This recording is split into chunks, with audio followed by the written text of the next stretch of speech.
ভাইরা আপনারা আমারে অর্থ দিচ্ছেন, যাত্রী ভাইরা আমাকে সাহায্য দিচ্ছেন। আমি কোন জায়গায় অর্থগুলা দিতেছি, আজকে কেন বাজারে মানুষ আসে, বিভিন্ন জায়গায় দেখি সাধারণ কয়েকটা টাকা নিজের ন্যায্য মূল্য কিনে আনে পৃথিবীর মাল, তারপরে হাজার হাজার মহিলাদের লাইন ধরে এবার তো সংসারে হাল ধরার লাগি। আজকে এই মালগুলাতে দিতেছি প্রবাসী ভাই এবং যাত্রী ভাইদের উদ্যোগে, বিনামূল্যে দিতেছি, কোনো অর্থ না। তারপর আমি এনে দিতেছি বিভিন্ন জায়গায়, আমি অভিযোগ দিয়েছি, অলরেডি 10 প্যাকেট দিয়েছি অভিজ্ঞতা জেলার ভিতরেই। কেউ চোখ নাই, কেউ হাত নাই, কেউ ফাও নাই, এরকম অবস্থা দিয়েছি। এরা এখানে এমনও মানুষ আছে যে আনার মানে রোজগারের কোনো কেউ নাই। এখানে শরীফুদ্দিন রোডের আছে, দোহানির আছে। আপনাদেরকে এই মালটা দিতেছি, আপনারা খুশি নি? যারা দিছে তাদের জন্য দোয়া করবানি।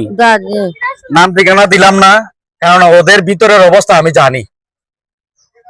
ওই যে এর পিছনে আরেকজন মহিলা বসা আছেন নিচে, কিন্তু তারপরে তার ছবিটা দিতেছি না, সে নমাজি মানুষ। তারপরে আইছে যে স্ট্যান্ডের মাঝে আমি দেওয়ার জন্য, তার ছবি আমি দিতাম না। এই দুইজন মহিলার পাশে একজন মহিলা আছে, আমি মিথ্যা কথা বলি নাই।